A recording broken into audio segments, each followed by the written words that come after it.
Bueno, hoy tengo un gran honor de tener como invitado a Mauricio Ríos, un destacado economista y asesor financiero, cuya visión ha sido sobre la economía y los hábitos que ha cultivado en su trayectoria. Promete con seguro regalarnos unos aprendizajes muy, muy valiosos. Así que, querido Mauri, primero, gracias por aceptar esta invitación. Es un honor, la verdad, tener a un intelectual y un economista de tu calibre en Coleccionista de Hábitos. Y estoy seguro, como siempre digo, que vas a tener un montón de hábitos valiosos y útiles que vamos a poder coleccionar.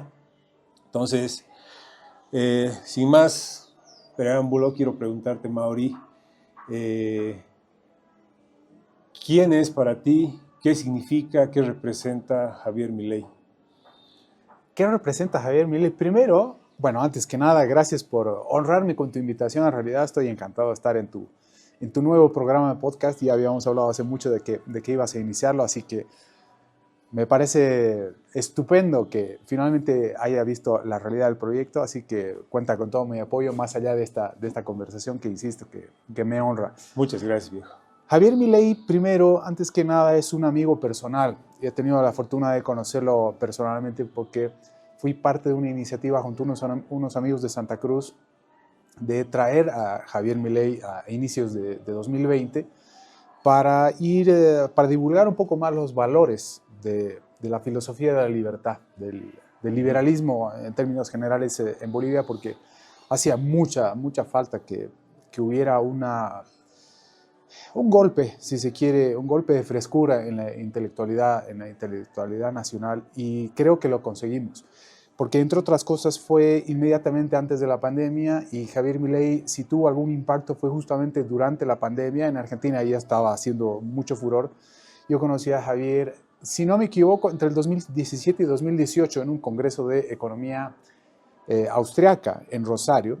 Ya. Ahí lo conocí personalmente. Yo ya sabía de él mucho antes, probablemente 2 o 3 años antes de ese 2017-18.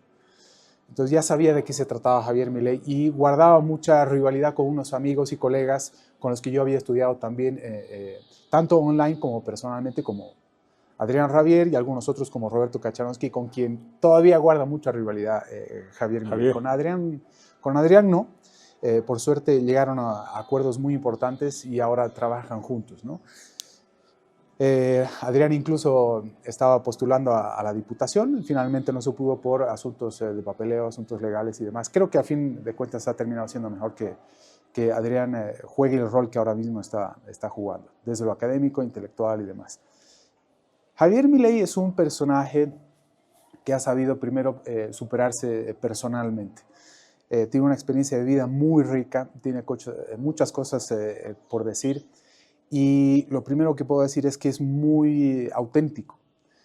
La persona o el personaje que todo el mundo cree que ha construido probablemente para los medios, para las redes, para la televisión, las tertulias y los debates en Argentina, es el mismo que fuera de cámaras. Es exactamente el mismo. Habla de la misma manera, de las mismas cosas, es igualmente abierto, tiene los mismos argumentos, es muy llevadero, muy amiguero, muy extrovertido, muy Auténtico, radical, ¿no? Se auténtico, lo ve auténtico al auténtico. 100%. Exactamente. Si tuviera que utilizar una palabra, es justamente la que utilizas para poder calificarlo y que la gente se dé cuenta de quién es. Y ahora, y para terminar con esta primera respuesta, Javier ha sabido hacer algo que los libertarios no han podido hacer en décadas. Se podría decir que en más de 100 años incluso. Y eso es algo que no puede dejar de reconocer ningún liberal. Liberal libertario o liberal a seca, no vamos a meternos en estos conceptos que puede que sean muy excéntricos para muchos.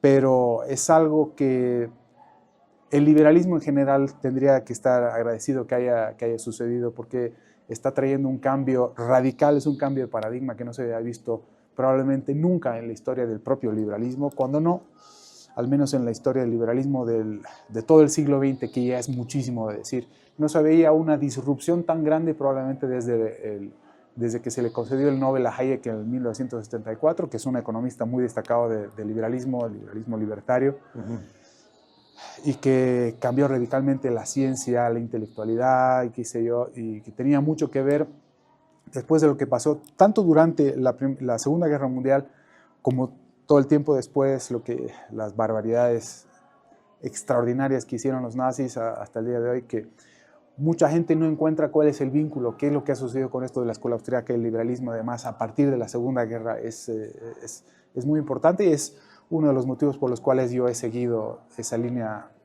intelectual en todo caso. Pero nuevamente, Javier Milei, ¿quién es Javier Milei? Una persona sumamente genuina, a la que hay que agradecerle muchísimo por haber divulgado primero los valores del liberalismo y que está generando nada menos que desde Argentina, un lugar desde el que jamás se pensaría que hubiera sucedido cosa semejante, un impacto, me atrevería a decir que no solo en la región, en Sudamérica, América Latina, sino en todo Occidente, y espero que siga por esa misma vía para seguir generando impacto en el mundo. No exagero con lo que estoy diciendo, así que sí, no me alcanzan las palabras para describir a lo que está sucediendo con Javier Milei y tengo la gran fortuna de poder llamarlo amigo, ¿no? Es un amigo personal. Claro, qué interesante, Mauri. Mauri, bueno, un poco mencionando sobre esto, cuéntanos un poco más, ¿qué es lo que te ha llevado a ti a estudiar economía, que se convierte en tu vocación principal? Y aparte, es una duda personal que tengo, que cómo un economista marca una línea de estudio, digamos, en ese sentido, porque, bueno, sabemos que nuestro presidente Arce Catacora marca una línea completamente distinta a lo que hablas, que es Javier Milei, y obviamente a lo que creo que tú no entiendes, ¿no? No sé. Sí, definitivamente. Bueno, son varias cosas, pero tiene mucho que ver con los valores que siempre ha tenido la familia, principalmente, desde luego, mis papás, pero también mis abuelos maternos, ¿no? Los papás de mi mamá, concretamente, nos inculcaron unos valores muy, muy, muy importantes y a partir de eso no había mucho donde perderse. Al mismo tiempo, la experiencia que tuvo mi familia, tanto por el lado paterno como materno, pero sobre todo materno, con la experiencia que tuvo con la revolución del 52, con la hiperinflación entre el 82 y el 85, las medidas que se tomaron, las decisiones que había que tomar en familia y demás. Muchas anécdotas que generaron mucho impacto en la familia. Y esas cosas te llevan a hacerte preguntas muy importantes, casi existenciales. Claro. Preguntas que yo me hice a mí personalmente sobre por qué suceden estas cosas, por qué le quitan todo a mi familia, por qué surgen episodios de hiperinflación. Estas no son exactamente las preguntas que yo me hacía, desde luego, ¿no? Pero eran el tipo de preguntas, o era la dirección de las preguntas que yo me hacía. Y al mismo tiempo me inculcaron unos valores para tener justamente, apuntando a los hábitos de los cuales vamos a hablar, me inculcaron muchos valores como la constancia, la perseverancia, el espíritu crítico, pensar en muchas cosas, la reflexión permanente, el esfuerzo, el sacrificio, la recompensa, todo eso tiene muchísimo que ver con el tema de valores, generar hábitos, hacerse preguntas de calidad. Y todo esto me llevó a buscar preguntas probablemente que nadie en mi familia había buscado antes, es decir, en los lugares donde nunca la familia había buscado antes. ¿A qué me refiero exactamente? No había habido economistas en mi familia antes. Claro. Y de un tiempo a esta parte me he ido dando cuenta que las respuestas que fui encontrando están principalmente en el liberalismo y más aún en la Escuela Austríaca de Economía, que probablemente si mi familia hubiera conocido tanto alrededor de la Revolución del 52 como en la hiperinflación del 85 e incluso alrededor de la Guerra del Chaco por el lado de mi familia paterna, se hubieran evitado muchos errores y hubieran dejado de prolongar la agonía o al menos los problemas que había en ese entorno, que eran casi igual para todo el mundo en ese momento, probablemente hubieran sido relativamente menores, hubieran sido más llevaderos.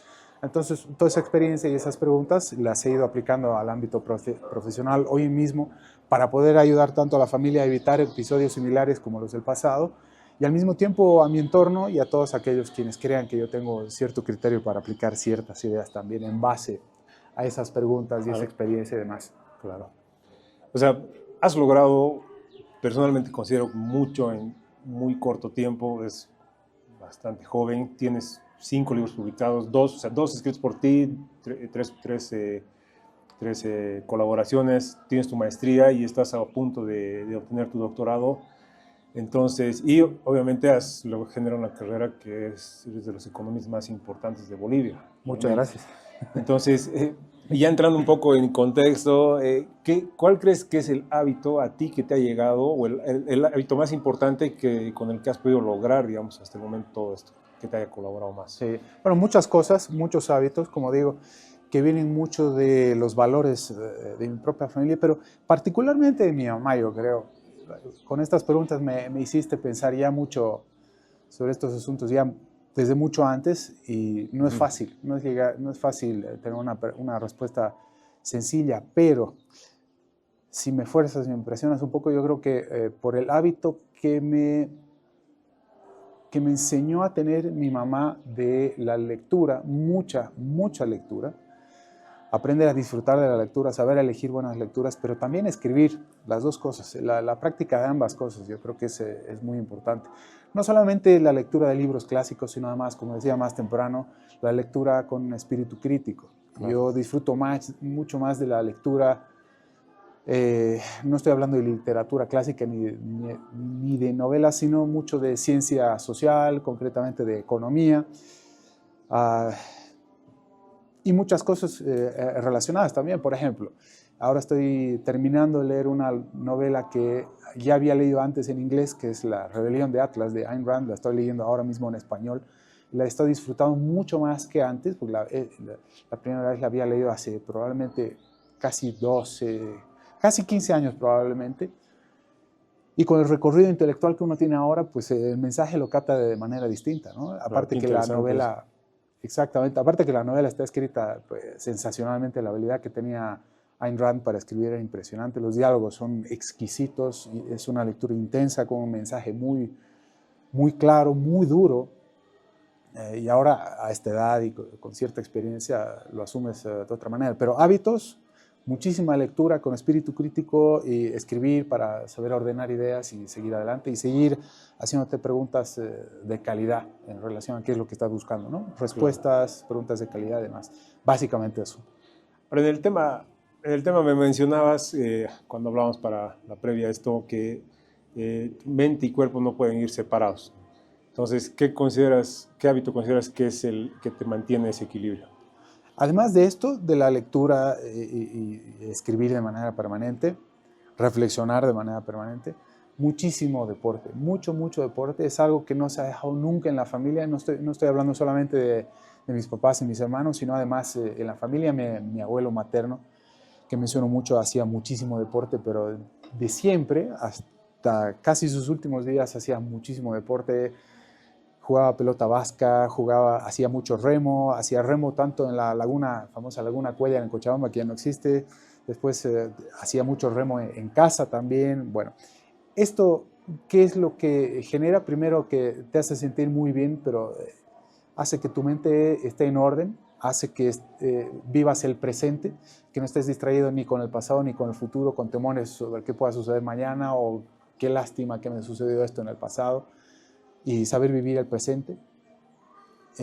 Y eso solamente, no sé si solamente, me corrijo, pero ayuda muchísimo el hecho de que estés muy bien físicamente. Cuando haces deporte, tu mente está en ese momento, está enfocada en lo que estás haciendo en ese momento. Estás controlando tu pulsación cardíaca, o si estás jugando fútbol, estás controlando la técnica, en el juego, en muchas cosas. Es decir, estás viviendo el presente. Y a mí me parece fundamental el saber manejar la mente en ese sentido para poder aplicarla en el trabajo diario, en la cotidianidad, finalmente, ¿no? Sí, mente y cuerpo no deberían ir separados. Sí, definitivamente. Claro, claro. Y bueno, y también nos has mencionado un poco sobre lo que es el optimismo realista, ¿no? Sí. Nos has comentado del optimismo realista. Estudiando un poquito a quién era Martin Seligman, que es el que me mencionabas del optimismo realismo, ahí el fundador de la psicología positiva, que le dicen. Entonces, ¿cómo enfocas tú sus principios, los principios del optimismo realista, según lo que me comentabas antes? Yo aplico el optimismo realista no necesariamente siguiendo a Seligman exactamente, porque yo no lo he leído más que muy superficialmente, pero ¿a qué me refiero? Con esto de tener la mente alineada en el presente con cuerpo en buen estado y demás, lo que sucede cuando tratas de ser optimista es que las probabilidades de que tú tomes mejores decisiones son mayores. Si todo el tiempo eres pesimista, tus decisiones van a ser muy malas o de muy mala calidad. Siempre todo se trata de un juego de probabilidades, pero cuando le echas un poco de reflexión a tus decisiones, dices, por mínima que fuera la posibilidad de que las cosas salieran bien, te tienes que poner a pensar si vale las cosas, si vale de todas maneras tomar la chance, ¿no? Arriesgar un poco a cambio de que las cosas salgan bien. Y no por el solo hecho de que sea más probable que las cosas salgan mal, directamente no tomes ninguna decisión, no tomes acciones, directamente te eches para atrás. No sabes qué podía haber pasado. Entonces, si tú te quedas con la duda de qué es lo que podía haber sucedido, es imperdonable. No te puedes quedar nunca con la pregunta de qué es lo que podía haber sucedido si tomaba otra decisión. Entonces, aunque te equivoques, aunque los resultados de determinada decisión no hayan sido los mejores, por lo menos sabes qué es lo que de otra manera hubiera sucedido. No sé si me estoy dejando entender, pero No, sí, a lo que me refiero es que si uno es optimista con el futuro, y yo creo que las decisiones que uno toma en relación a los desafíos que uno tiene del futuro, pues los resultados van a ser mejores siempre, en todo caso. Y la calidad de vida finalmente es mucho mejor. Ser optimista te obliga a encontrar cosas que de otra manera no serían posibles probablemente, ¿no? Encontrar la luz al final del túnel, probablemente. Claro. Sí, sí, básicamente eso. Sí, sí, acotando un poquito, justo investigando sobre el optimismo realista, porque la verdad es que me llamó mucho la atención la mezcla, o sea, la frase, las palabras de optimismo realista. Encontré una frase que me gustaba mucho, que me ha gustado mucho, que es, si no fuiste la causa, pero te afecta la consecuencia, entonces puedes hacerte cargo. Entonces, Correcto. y es básicamente, sí, me ha encantado el hecho de que va a depender siempre de uno mismo, obviamente pensando en Sí, sí, cuál es sí, el definitivamente. problema, ¿no? Bueno, en todo caso, no sigo tanto a Seligman como a alguien como Jordan Peterson, por ejemplo, que está muy de moda, que es un psicólogo clínico canadiense que se ha ido haciendo muy, muy, muy famoso en los últimos años a raíz del surgimiento de la ideología woke, que es execrable. No ha surgido nada peor en los últimos años que la ideología woke o la ideología de género y demás, que carcome por dentro a la gente y que destruye los valores propios de Occidente. Bueno, no voy a extender el asunto, pero es más a alguien como Jordan Peterson, por lo cual yo sigo esto del optimismo realista, que no se resume en otra cosa más que ser realista. ¿Qué tan bien puedes hacer las cosas? ¿Qué tan bien pueden salir?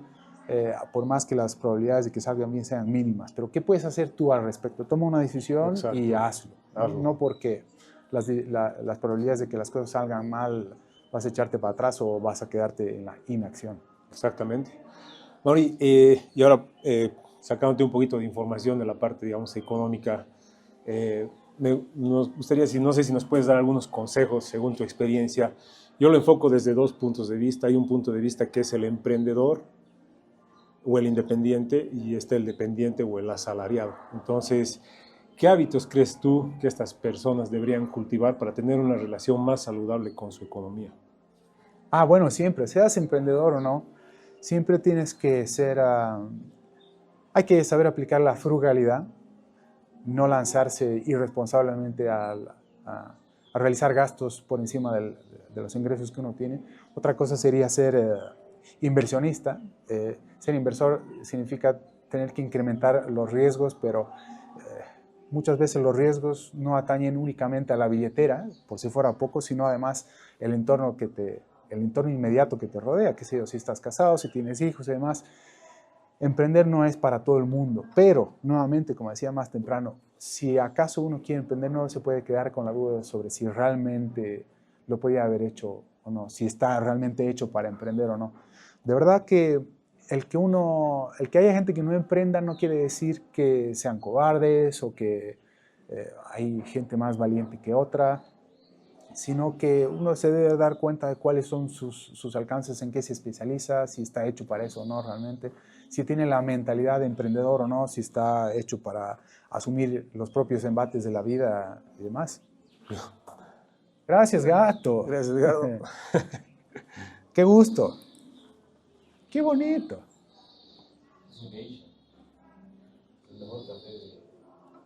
Eso lo voy a decir yo. Gracias, gatín. Gracias, Gata. Uy. Justo ahí yo creo que vas a poder editar. Sí, obvio. Sí, Perfecto. perfecto. Sí. ¿Cuál era pero la pregunta esa? Sobre emprender. No, o sea, te decía, hay ya. los emprendedores o independientes y los dependientes o asalariados, ¿no? Sí. Entonces, correcto. ¿qué hábito financiero crees que sería que estas personas deberían cultivar o implementar para tener una economía más saludable o una relación más saludable con su economía? Sí, exacto. Frugalidad, absolutamente. Es decir, no... Saber medir un poquito la envidia, yo creo, porque muchas veces la gente, al ver que el vecino tiene un auto mejor, que tiene una mejor bicicleta o que está mejor vestido y demás, cree que es mejor que uno, que por tanto tiene que compararse con el vecino, ¿no? Uno tiene que compararse con el que era uno mismo ayer, mismo, claro, exactamente. Claro. Tiene que ser mejor que uno en el pasado y eso lleva a una reflexión permanente sobre qué estoy haciendo, cuáles son mis objetivos de largo plazo, qué aspiraciones personales tengo, si mi pareja o mi esposa o cada quien está dispuesta a acompañarme en esos riesgos, si es justo, si sería justo para ellos aventurarse en esto porque es un proyecto conjunto. Emprender no es de uno solo. Vamos, es durísimo emprender. Afortunadamente a mí me fue bien, pero yo pensé que a pesar de que sabía que iban a haber muchos desafíos, las cosas iban a salir bien mucho antes. Agradezco de que las cosas hayan salido como han salido, pero insisto en decir, no estaba preparado para que no salieran tan pronto como yo pensaba. Claro. Eso sí. Entonces la gente tiene que saber que si va a emprender puede ser o que no tenga éxito, porque las probabilidades de éxito de todo emprendimiento no siempre son las mismas, siempre son reducidas, y que en caso de que tenga éxito puede que sea en un plazo mucho más dilatado en el tiempo del que estaba pensando. Entonces, hay que ponerse a pensar muy bien en todo, ¿no? Es decir, es una aventura en la que hay que ser muy responsable, hay que saber hacer preguntas a quien sea más adecuado hacerlas, investigar, estudiar, no es simplemente hoy renuncio porque mi jefe me gritoneó y ya veré qué hago después. Claro. No es tan sencillo, pero esa es una decisión muy, muy, muy personal. Si tuviera que humildemente hacer una recomendación a alguien sobre emprender o no, qué hacer, cómo cuidar sus finanzas en esos entornos, siempre tener una reserva para cualquier eventualidad, una emergencia.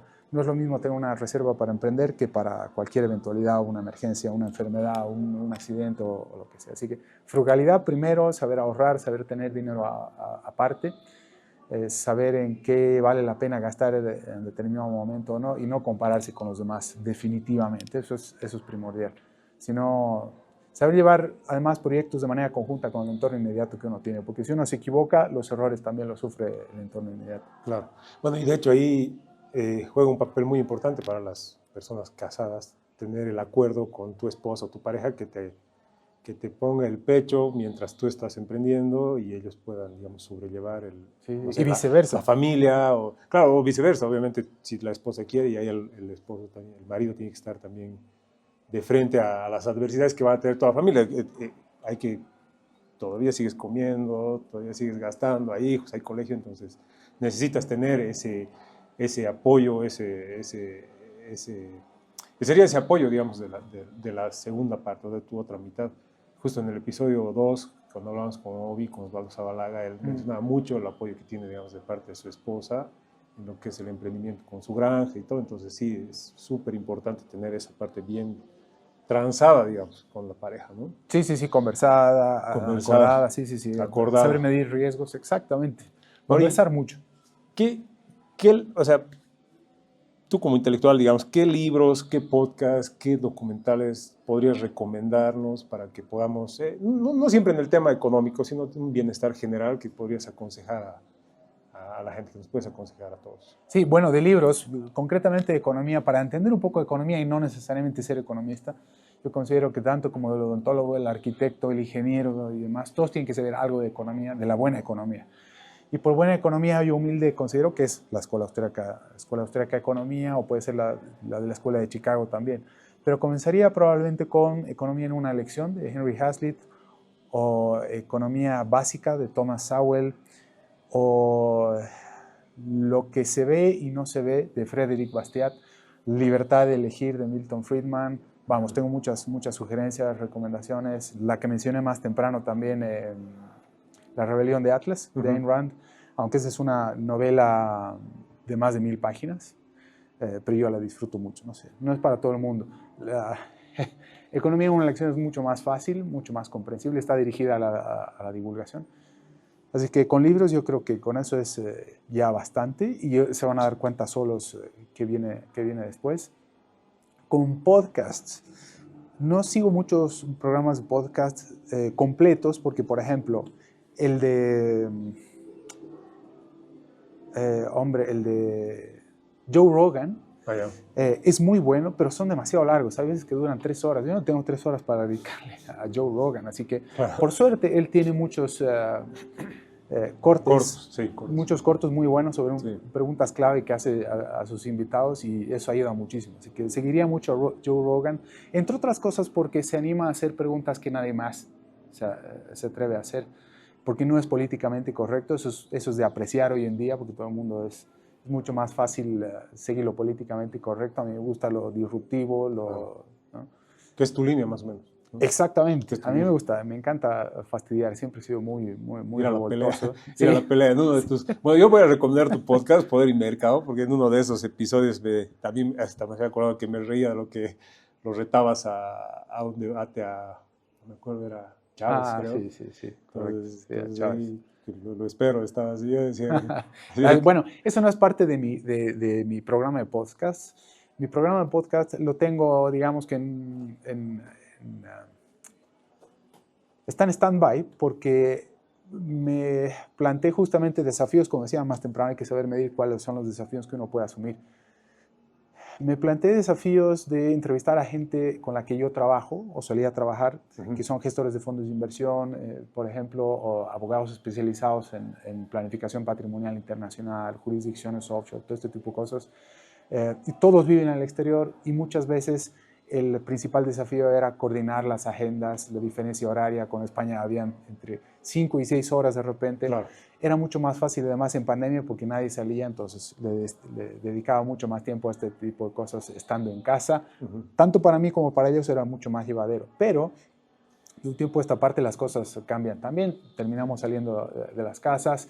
Yo retomé los viajes y viajaba con mucha frecuencia a ver clientes en el interior del país, muchas veces en el exterior me llamaban. Tenía que ir a Guatemala, de repente, qué sé yo, tantas cosas. Entonces, eso requiere muchísimo tiempo, como habrás visto también con tu propio programa, requiere mucha edición, investigación previa, no solamente sentarse, conversar y punto. Requiere muchísimo esfuerzo, mucho trabajo, mucha responsabilidad, mucho respeto, consideración, y es difícil coordinarlo todo. Sobre todo si uno es emprendedor e independiente, no es nada fácil.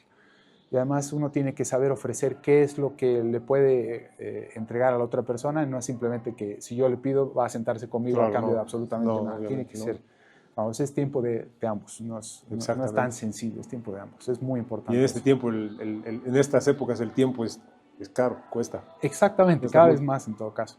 Y si pudiera recomendar un par de podcasts más, bueno, escucho muchos otros más, pero los que me vienen inmediatamente a la memoria son Farnham Street, que son en inglés, son de este tipo de cosas del mundo de la inversión también, gestión de patrimonio, asset management, wealth management.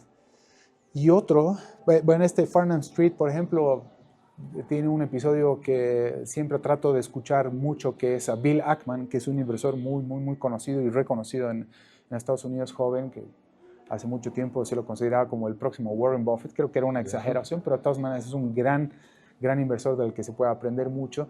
Y en ese episodio en particular, que debe tener 2 o 3 años incluso, no habla necesariamente de inversión, sino sobre cómo utilizar la mente, cómo manejar el tiempo en este mundo de la inversión, que es todo tan rápido, sobre todo si vives en Nueva York y manejas decenas de miles de millones de dólares de gente que ni siquiera conoces de repente, que requiere mucha responsabilidad, saber manejar la mente, como decía, mucha psicología, mucha calma. Bueno, y él también tiene muchas lecciones en este sentido. Y otro podcast, que no recuerdo ahora mismo cómo se llamaba, porque probablemente no es buen nombre, no me acuerdo si se llamaba... Bueno, es de Morgan Housel, y cuyos libros también recomiendo. La psicología del dinero, por ejemplo, se llama uno de ellos. Creo que fue el primero, de Morgan Housel, de nuevo. Recomiendo escuchar su podcast. De hecho, todos los libros y podcasts que me estás mencionando los voy a publicar en las redes para que la gente pueda tener ya, digamos, la nota escrita buscarlos. Excelente, Caso ya, excelente. Hay otro más que podría recomendar, porque este es un poco ya más técnico, que es de Value Investing, que no me acuerdo ahora mismo cómo se llama el nombre exactamente. No me acuerdo ahora mismo. Es un australiano. Bueno, ahora, ya lo voy a pillar, un rato. No pasa nada. Me voy a acordar. Bueno, Mauri, bueno, esta es una pregunta ahí que tal vez, bueno, importante también para todos. Las empresas en Bolivia, la mayoría son negocios familiares. Entonces, todas, o bueno, un porcentaje muy grande también fracasan en la tercera generación. Entonces, ¿qué consejo le podrías dar tú a una empresa que está en proceso de integrar a una tercera generación en base a mejorar su patrimonio o a mantenerlo en esta coyuntura en la que estamos viviendo en Bolivia? Muy, muy importante. Bueno, antes que nada, gracias Edgardo por el café, está sensacional. Aquí en Romero y Julieta, ¿no? Vamos a mencionarlo para que salga. Altamente recomendado. Sí. Gracias de nuevo. Y Geli, por supuesto. ¿Qué pueden hacer las familias empresarias y sobre todo con alto patrimonio que no son exclusivas de Bolivia ni de, qué sé yo? Es muy común, sobre todo en América Latina, ver familias emprendedoras con alto patrimonio. Así que la sugerencia y recomendación puede ser mucho más generalizada. Claro. Por lo general, y sobre todo por experiencia, como tú muy bien dices, llega la segunda, tercera generación y llega el momento de la verdad, realmente si la familia es capaz de mantener la riqueza que probablemente el gran patriarca o la gran matriarca ha sabido generar desde un principio, ¿no? Exacto. Viene la tercera generación y es el gran desafío. ¿Qué hacemos para mantener la riqueza a largo plazo intergeneracionalmente? Lo que se necesita es estructurar el dinero, saber separar el capital empresarial del dinero de la familia propiamente. Hay que saber separarlo, saber guardar una parte para la aventura del nieto emprendedor, si quiere abrir una discoteca, de repente si quiere ser músico, si quiere ser deportista. Depende cuál sea el objetivo general del gran patriarca, que es por lo general que toma y tiene que tomar las decisiones más duras para evitar conflictos mucho más adelante. Es crítico saber separar el patrimonio familiar del capital empresarial. Es crítico, ¿por qué? Porque reduce riesgos considerablemente y al mismo tiempo evita tomar malas decisiones a futuro. Y las probabilidades de poder mantener la riqueza, indistintamente de las decisiones que se esté tomando en el negocio, son mayores. ¿A qué me refiero de manera más concreta? Por lo general, los nietos no tienen necesariamente la misma visión que el abuelo, que empezó con el negocio. Aquí entran distintas visiones propios de la tecnología misma. De la edad, de la época también, ¿no? Exactamente, los desafíos son distintos. Entonces, muchas veces existe la inclinación por cambiar un poco el modelo del negocio o abrir nuevas líneas de negocio o muchas cosas, ¿no? Por decir algo, por mencionar nada más, digamos que tenemos un negocio de zapatos artesanales que creció extraordinariamente desde los años 20, que es cuando más de moda pueden haber estado, qué sé yo. Y hoy en día la tecnología ayuda a que los zapatos no sean necesariamente artesanales, uno puede incluso meter los zapatos a la lavadora, etc. Entonces eso implica tener que cambiar la forma de hacer zapatos. Claro, No necesariamente tienen que ser trabajo. artesanales. Exactamente. Aplicación de tecnología, distintas líneas de producción y demás. Entonces, eso choca necesariamente. Siguen haciendo zapatos. Efectivamente, la marca puede ser la misma, pero la visión puede ser distinta sobre cómo hacer las cosas. Exacto. Entonces, esto ayuda a tomar mejores decisiones de calidad en la familia, porque el riesgo se lo ha reducido, no se garantiza el futuro desde luego, pero los incentivos para tomar mejores decisiones están establecidos de esa manera, separando nuevamente patrimonio familiar de capital empresarial, pero sobre todo cuando empiezan a involucrarse nuevas generaciones, la nuera, el yerno, que probablemente no comparte absolutamente nada de los valores de la familia, alguien tomó la mala decisión de casarse con la persona equivocada, que es muy común, o que alguien... Y estamos hablando de optimismo realista, ¿no? Sí, claro, Puede exacto. ser que alguien se haya involucrado con quien no debió extramaritalmente. Entonces eso arruina por completo los objetivos de la propia familia con la empresa. Entonces, cuando uno separa las cosas, lo que es exclusivamente de la empresa y lo que es de la familia, ayuda un montón. Entonces, es mucho más fácil separar a esta persona de las decisiones de la familia o del capital empresarial sin generar demasiados sobresaltos. y al mismo tiempo ayuda a planificar los objetivos de la propia familia intergeneracionalmente al más largo plazo posible, diluyendo riesgos. No diluyendo necesariamente, pero sí reduciéndolos considerablemente. Es muy importante. Y es muy importante para generar riqueza en la propia sociedad, porque los objetivos de largo plazo se van manteniendo. Mientras no existan objetivos de largo plazo, la riqueza se dilapida, el capital se pierde, y eso no ayuda a construir una sociedad armoniosa, si tú quieres, de buenas relaciones y demás. Entonces, no todo el mundo tiene por qué estar alineado con la visión, con los objetivos, con los valores. Entonces, lo que ayuda a que se preserve una visión de largo plazo es tener las cosas en orden, la casa en orden. Entonces, se ordena la herencia, se decide desde un principio a quién le va a tocar qué exactamente, cuánto, en función de qué, quién se va a encargar de qué, cuáles son los roles, quiénes no deberían involucrarse en absoluto en el negocio de la familia, por muy buenas que sean las intenciones que tenga y demás. Se le puede destinar un sueldo aparte, se le puede, qué sé yo, tantas otras cosas, o al revés también, se lo puede excluir de absolutamente todo porque ha tomado pésimas decisiones. Y son decisiones muy frías, ¿no? Pero necesarias de tomar. Exactamente, son muy duras y que por lo general solamente el gran patriarca o el líder de la familia las puede tomar, porque si viene alguien después, con seguridad va a haber unas decisiones que no van a gustar a todo el mundo y que pueden terminar siendo mucho más costosas que terminar incluso con el negocio familiar, ¿no? No hay garantías de nada, pero claro. Bueno, y esto implica varias otras cosas también: invertir en el exterior, hacerse asesorar, establecer un cuerpo directivo con asesores, con consultivos, gente que no esté necesariamente involucrada en la familia, qué sé yo, incluso pueden estar involucrados psicólogos en la toma de decisiones, asesores financieros, qué sé yo, muchas otras cosas, pero todo parte por tener la casa ordenada, definitivamente. Si no hay orden, se pierde el dinero, el capital, el negocio, absolutamente todo, y por tanto se produce pobreza. Exactamente. No te quiero quitar más tiempo, Mauri. Y esta es la última pregunta que les hago a todos los invitados que he tenido hasta el momento, y la verdad también es una de las más importantes porque tiene su toque emocional.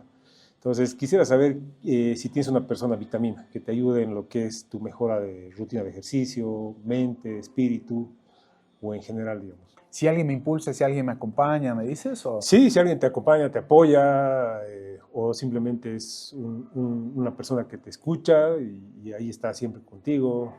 Bueno. Por eso te decía una persona, o sea, tu persona vitamina, la que te ayuda a estar presente, no, bien. Definitivamente mi esposa y probablemente detrás de mi esposa mi mamá, definitivamente. Yo he elegido a mi esposa entre muchísimas otras cosas porque tiene la gran virtud, primero, de hacerme caer en cuenta de dónde estoy parado. Muchos dicen, bueno, ya es una frase cliché, ¿no? De esta de que es mi cable a tierra, pero también me hace caer en cuenta de que me hace caer en cuenta sobre cómo disfrutar de las pequeñas cosas de la vida, los pequeños detalles de la vida. Por ejemplo, yo le digo, creo que tengo que salir a hacer deporte ahora mismo, no importa la hora, el día, ni nada. No me gusta la idea de que salgas solo, me responde, pero te va a hacer bien, anda, ve. O muchas veces me dice, yo creo que deberías salir ahora, deberías estar haciendo deporte, o sal con tus amigos, o cosas por el estilo. Tiene definitivamente hay mucha sensatez detrás de sus consejos y detrás de la manera que tiene que ver las cosas. Definitivamente mi esposa, y detrás de mi esposa mi mamá. Y después ya se va ampliando un poco más, mis hermanos mayores, a quienes tú también conoces muy bien, mi hermano Sergio, Jorge, aunque no viven aquí, guardamos una comunicación fluida, a pesar de que no viven aquí hace ya casi 20 años, guardamos una comunicación cada vez más fluida y nos hacemos este tipo de sugerencias, recomendaciones, nos seguimos en redes sociales, Strava, por ejemplo, sabemos cuáles son las actividades permanentes que hay el uno del otro, nos llamamos y le preguntamos ¿por qué no ha salido a correr este fin de semana? ¿Qué ha pasado? Porque hacía frío, porque estaba resfriado, porque no quería, porque no me siento bien, porque hacía una mala semana o lo que sea. Entonces nos impulsamos y le decimos, no ha sido tan mala semana, o no es tan complicado como estás pensando, o déjalo pasar, o lo arreglarás el próximo día, pero no dejes de salir porque te va a hacer bien. Exacto. Por ejemplo. Exacto. Sí, insisto, mi esposa, Jimena. Gracias, Diego. Querido Mauri, muchas gracias por por abrirte, por darnos esos consejos financieros, de salud mental, espiritual, rutinas, hábitos. Realmente considero igual un maestro para mí y para todos, con seguridad para todos los que te están escuchando. Entonces, nada más, lo único que te quisiera pedir es dónde la gente puede ponerse en contacto contigo, seguirte, si quiere algún consejo extra o algo. Sí, por supuesto. Hombre, primero, como decía en un principio, enormemente honrado que me consideres y que mis ideas sean útiles, en todo caso, tanto para ti como para quienes nos escuchen. Yo encantado de poder hacerlo, podemos repetirlo cuando gustes, encantado la vida. Ya ves cómo me gusta hablar, entonces lo hacemos. No, ha sido una charla súper Espero que sea útil y enriquecedora, enriquecedora. y útil Exacto. además. Pero sí, comentamos dónde pueden seguirte. ¿Dónde me pueden seguir? ¿Dónde me pueden encontrar? Con seguridad en mi página web, que es riosmauricio.com. A partir de que entran a mi página van a saber en qué redes sociales estoy, cuáles son las que más utilizo, qué digo en cada cual. Tengo el programa de podcast, estoy en YouTube, en Spotify, en Apple Podcasts, estoy en Instagram, ahora en TikTok. No me hacía muy feliz, pero bueno, creo que le he encontrado la vuelta para que el mensaje sea útil también y demás. Pero bueno, riosmauricio.com y ahí van a encontrar mucho más. Y si no, en Twitter o en el nuevo X, hay muchísima información. Sí, definitivamente. Si hay algo que los puede ayudar, pues yo encantado, feliz de poder hacerlo. Muchas gracias, Mauri. A ti. Gracias por encantado. Me gustó mucho haber conversado contigo.